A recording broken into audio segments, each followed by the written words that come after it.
ये मुगलों की सेना को किसने रोक लिया है तोला? कौन है वो? विक्रम चुड़ावत है। हाँ? विक्रम चुड़ावत है। चुड़ावत राजपूत की वार चढ़ी है तुझे और तेरे कुल को बचाने। घनी खम्मा। तोला, हाँ। अपने सैनिकों को लेकर जा और आज मुगलों को भागने का मार्ग न बचे ये देखना। जा। जाओ हुकुम। भामा, ये क्या किया तूने भामा? एक सिपे सालार को ही मार दिया। आज राणा जी को किसी मुगल पर दया आ गई या रक्त देखकर भय लगा? बस भामा, तू मेरा मित्र है इसलिए सुन रहा हूं सब कुछ। जगमल कुंवर को सिंहासन से हटाने का निर्णय। मैंने जगमल कुंवर साहब को शमशान भेजा अपने बाप की चिता की प्रदक्षिणा करने। मैंने कहा है कि बापू सा की मनसा है जगमल कुंवर सा राणा बनेंगे, उसमें हमें कोई आपत्ति नहीं, तो किसे आपत्ति हो सकती है? जी महाराणा जी, कहा था आपने। क्या महाराणा महाराणा की रट लगा रखी है? हमने बापू सा को वचन दिया है कि जगमल कुंवर सा ही राणा बनेंगे, बस। जी महाराणा जी, मुझे पता है आपका वचन तो पत्थर पर जड़ी हुई कील है, न पत्थर टूटे न कील छूटे। तो तूने हमारा हुक्म क्यों नहीं माना? कौन सा हुक्म महाराणा जी? जगमल कुंवर सा राणा बनेंगे वो होगा। वो तो सिर्फ आपने अपनी मर्जी बताई थी, मुझे कोई हुक्म नहीं दिया था राणा जी। तू बातें बड़ी बना रहा है भामा, अब तुझे हुक्म देने का सवाल ही कहां उठता है?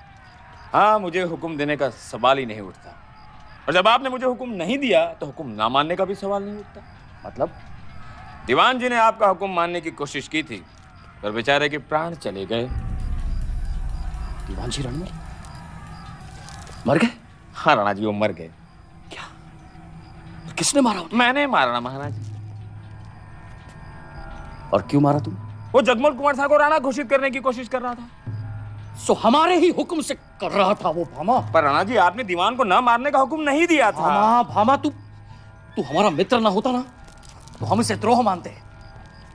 यदि आपको ये सब द्रोह लग रहा हो तो उस शंका का निवारण हम तुरंत कर लेते हैं राणा जी। तू हमारे सामने तलवार निकालेगा भामा? मैंने निकाल ली राणा जी, अब आप भी निकाल ही लीजिए।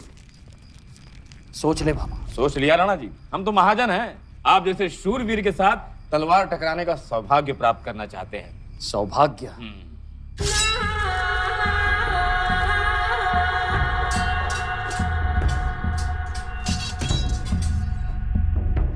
मिल गया सौभाग्य। राणा जी, आपको शंका है ना कि मैं आपका हुक्म नहीं मानता?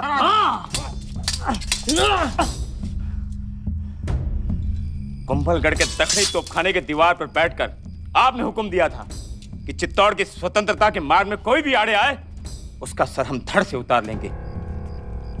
आपका हुक्म मानकर मुझे आपका सर उतारना पड़ेगा राणा जी। हम आड़े आ रहे भामा, जिसने अभी अभी बापूसा के सामने चल रखा है कि हम चित्तौड़ वापस लेकर ही रहेंगे। हम आड़े आ रहे भामा। जगमल कुंवर साहब राणा बनेंगे तो मेवाड़ पर मुगल राज आने में देर नहीं लगेगी।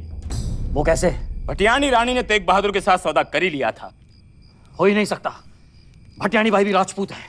तो राजपुताना के सारे राजा राजपूत हैं, पर राजपूत के घर में जन्म लेने से राजपुताई तो नहीं मिल जाती ना राणा जी। यहाँ तो जिस दिन जगमल कुंवर साहब राणा बनेंगे उसके दूसरे दिन अकबर आएगा और आपको चित्तौड़ की जागीर देगा कि यावत चांद्र खाओ।